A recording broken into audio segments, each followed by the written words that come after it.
Syahr Ramadan alladzi unzila fihi al-Quran, bulan yang saya tetapkan kata Allah untuk menunaikan puasa itu, yang saya wajibkan dengan turunnya ayat 183, ya ayyuhalladzina amanu kutiba alaikumus syiyam, maka saya wajibkan puasanya sebulan, berlangsung bulannya disebut dengan Ramadan. Saya namai Ramadan kata Allah bukan sekedar menunjuk pada waktunya saja, tapi di bulan itu saya akan ampuni dosa-dosa hamba-hamba yang bertobat dan kembali kepada Allah Subhanahu wa ta'ala. Karena itulah para ulama memaknai Ramadan berasal dari kata ramadha, yaitu panas yang sangat terik membakar.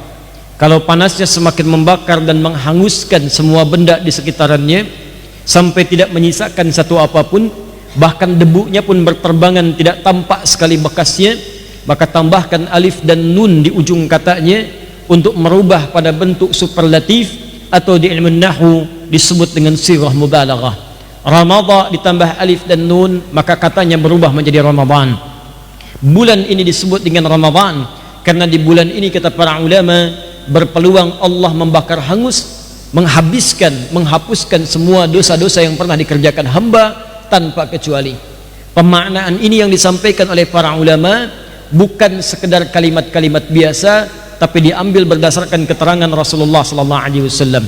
Yang pertama di hadis Nabi riwayat Imam Al-Bukhari nomor hadis 38, saat Nabi menyampaikan man shama ramadhana imanan wa ihtisaban ghufira lahu ma taqaddama min dhanbi. Siapa yang mampu menunaikan puasa di bulan Ramadan, kalimat Ramadannya muncul lagi, man shama ramadhana, padahal Nabi bisa mengatakan man shama imanan wa ihtisaban. Kenapa kalimat Ramadannya dimunculkan lagi? Untuk menegaskan makna di firman Allah bahwa di bulan ini ada peluang-peluang untuk diampuni semua dosa-dosa. Dari mana taunya tafsirnya Ramadan mengampuni semua dosa? Lanjutkan hadisnya, imanan wa ihtisaban. Siapa yang menunaikan puasa karena Allah, yakin, bukan karena yang lain, bukan karena ikut-ikutan orang puasa saya ikut puasa, bukan karena di jadwal puasa saya puasa, bukan karena ingin hanya sekedar ikut puasa, tapi karena Allah saya kerjakan. Wahtisaban, lalu di sela-sela itu saya bermohon kepada Allah untuk memberikan pahala. Dan ihtisaban seakar dengan kata muhasabah. Hasaba yuhasibu muhasabatan, ihtasaba yahtasibu ihtisaban. Keduanya berakal dari kata hisab. Hisab itu artinya menghitung, mengevaluasi. Jadi di situ Anda menghitung pahala. Yang mau menghitung pahala, kata Allah dalam lisan Nabi di hadis qudsi, Kitabus Siyam, Sahih Al-Bukhari, nomor hadis yang pertama, sebelah kiri di kitabnya sebelah atas. Kalau Anda ingin menghitung pahala, kata Allah di hadis qudsi, kullu amal ibni Adam, setiap pekerjaan anak Adam itu semua amalannya dilipat gandakan, yudha'af min asyratin ila sab'imi'atin ajrin, dari 10 sampai dengan 700 kali lipat. Jadi standar amalan itu kalau dikerjakan yang paling standar pahalanya 10. Dari mana Ustadz ini 10 kalimatnya? Hadis qudsi. Apakah ada di Quran? Ada. Quran surah ke-6 Al-An'am ayat 160. Man jaa'a bil hasanati falahu asyru amthaliha. Siapa yang mengerjakan satu kebaikan, maka dia akan mendapatkan balasan 10 kali lipatnya.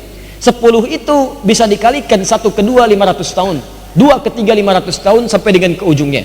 Jadi itu batas rendahnya 10.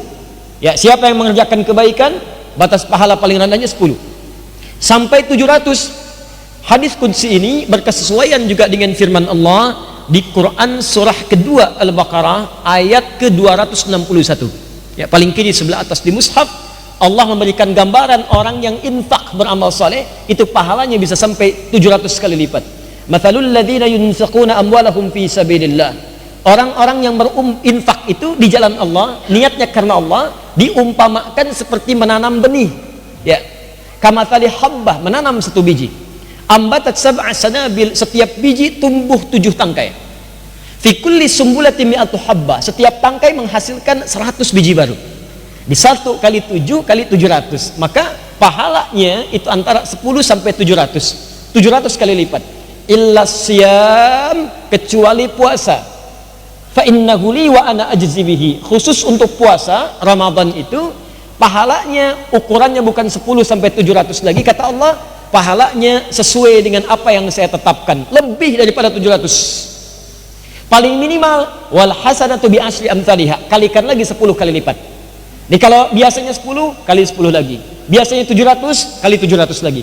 Anda infak sekarang 1000, nilainya kalikan 700. Anda infak Ramadan 700 kalikan 10 kali lipat lagi. Jadi kalau Anda ingin hitung-hitungan kata Allah, silakan hitung. Baca Quran satu hurufnya sekarang 10. At-Tirmidzi nomor hadis 2910. Man qara'a harfan min kitabillahi falahu asyru hasanat. Siapa yang baca satu huruf dari kitab Allah dapat setiap hurufnya 10 kebaikan. Setiap huruf. Anda baca di Ramadan kali 10 lagi. Jadi 100. Anda baca malam Jumat Ramadan surah Al-Kahf, ayo hitung setiap hurufnya, kalikan 100. Jadi kalau Anda pengen hitung-hitungan silahkan, banyak pahalanya. Tapi ihtisab juga menghitung dosa yang pernah Anda kerjakan selama hidup. Dia ada orang yang saat masuk Ramadan ketika puasa dia hitung-hitung dosanya. Ya Allah, saya yakin dalam setiap amalan Kau berikan pahala, tapi juga saya punya keyakinan dosa saya lebih banyak daripada kebaikan yang pernah saya kerjakan. Maka saya mohon ampuni dosa-dosa saya, ya Allah. Begitu Anda keluarkan kalimat tadi, air mata Anda kemudian keluar, hati Anda kemudian bergetar, maka apa kata Nabi? Ghufira lahu ma taqaddama min dzambi. Semua dosa-dosanya sampai detik itu dia bermuhasabah, semua dosanya diampuni oleh Allah Subhanahu wa taala. Semua dosa. Jadi kalau nanti sedang bermuhasabah, jangan cuma istighfar, tapi diingat dosa apa yang pernah dikerjakan. Dosa pada orang tua, rinci satu-satu. Dosa pada orang tua, pada ayah, pada ibu, pada pasangan hidup, suami ke istri, istri ke suami, dosa ke anak-anak. Jangan-jangan anak-anak ini sekarang menjauh dari Allah. Maaf, malas-malasan sholat bukan karena malas, karena antum gak pernah ngajarin dulu. Antum tuh terlampau sibuk, disekolahkan di sekolah yang tidak pernah mengajarkan sholat. Baru setelah antum sepuh merasa menyesal.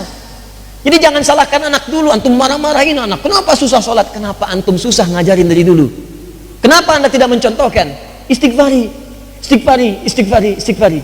Minta ampun, minta ampun, minta ampun. Dosa dengan tetangga, dosa dengan kerabat, dosa dengan kawan, dosa yang tak terlihat, dan puncaknya dosa kepada Allah Subhanahu wa taala. Begitu Anda kemudian ingat-ingat sampai meneteskan air mata, itu semua dosa diampuni. Kalau sudah diampuni, maka Anda akan dijaga dari perbuatan maksiat, dan yang kurang baik tadi akan dikembalikan, ditukar dengan yang lebih baik. Itu tandanya.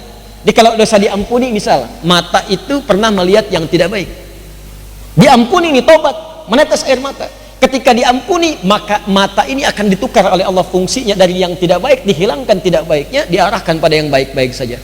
Jadi kalau sudah bertobat, tobatnya benar, itu yang tidak baik itu sudah alergi. Melihat yang tidak baik sudah nggak mau. Ya maaf, menatap yang tidak baik, wah sudah nggak bisa. Sensitif matanya, sensitif pada yang negatif, langsung pindah. Tapi pada kebaikan senang, lihat orang ngaji pengen ikutan ngaji, lihat masjid pengen iktikaf, lihat orang baca Quran pengen menghafal. Nanti kalau mata itu sudah mendapatkan hidayah, maka semua yang dilihat mendekatkan diri kita kepada Allah Subhanahu wa taala. Demikian sampai ke telinga, sampai ke lisan, sampai ke ujung kaki.